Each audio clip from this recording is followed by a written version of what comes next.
The other part that you do very well is basically fundraising. I'm trained to do that.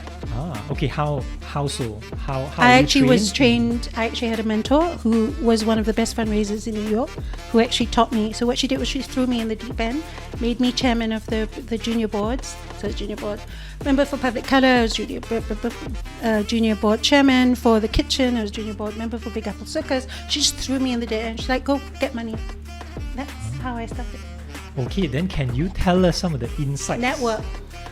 Okay. Build so a network. Back to network. Yeah, it comes to network, doing your research. There's a lot of reading that goes into it. There is a structure in that fundraising. So I think I learned in terms of structure the principles on fundraising from my work with UNICEF.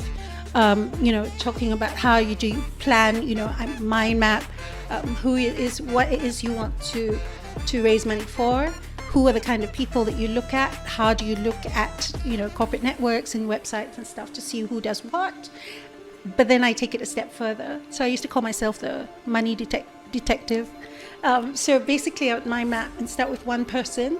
And this is the person I thought would match with the money funds that we'd try to raise for, and then try to build a network and see who their friends are, who their colleagues are at work, the kind of other work that they do, and then build that network. And it ends up being like this algae, amoeba kind of like structure where, and then you try to, the bad word is called, people say it's like gold digging, but it's not gold digger.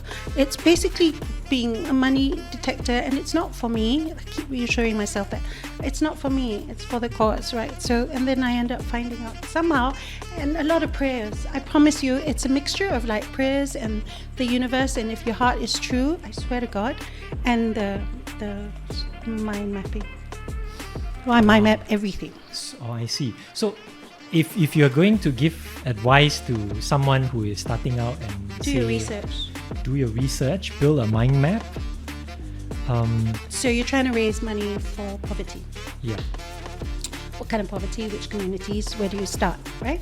Say you start in Chow Kit. What are the corporates around you in Chow Kit? Right? So there used to be Sime Darby, and there used to be PWTC, and right across the street is Kenny Hills, right across the street is Bang Negara, right across the street is Jalanton Ismail. Then you have all these malls, and so you map out the area, you map out who's there, and you map out who has the resources to be able to give you, right? What are the government agencies around in that area? DBKL's around that area, and then you have, all these different people, and then you start looking, and then you start going on the websites, you start doing your research, and find out how you can get to know the right person, and always find decision makers, not the person who can't make decisions. With decision makers, the answer's almost straight away. And you should have a mix of people. So some corporate, some individuals, some whatever, some, group things, some public community builders, some different, and I think partnerships and collaborations are even more important now than before because we don't have enough resources. And then look at the area and what they're trying to do from an economic standpoint, from a health standpoint, from whatever, and then build on that. But this is 42 years of work I've done, because I did the same in New York. And I learned from these people. This is who's interested in education. This is who's interested in, school choice. This is interested with these kids, East Harlem, West Harlem, downtown, whatever it is, Brooklyn, Bed-Stuy, whatever. Then you start looking, right? Who are the community builders? Who are the construction work people? Who are building buildings? Who's doing? That's how you did it.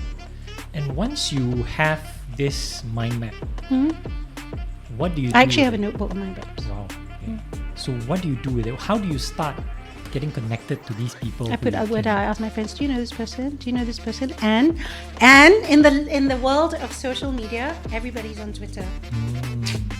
Everybody's on Twitter or everybody's on Instagram. So you know what I do? And there is no room for being shy. Just ask. So, that's the best advice I can give you. Always ask.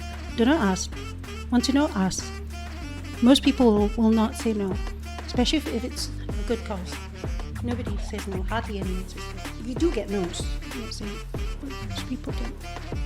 Most people are good. Only some people are bad.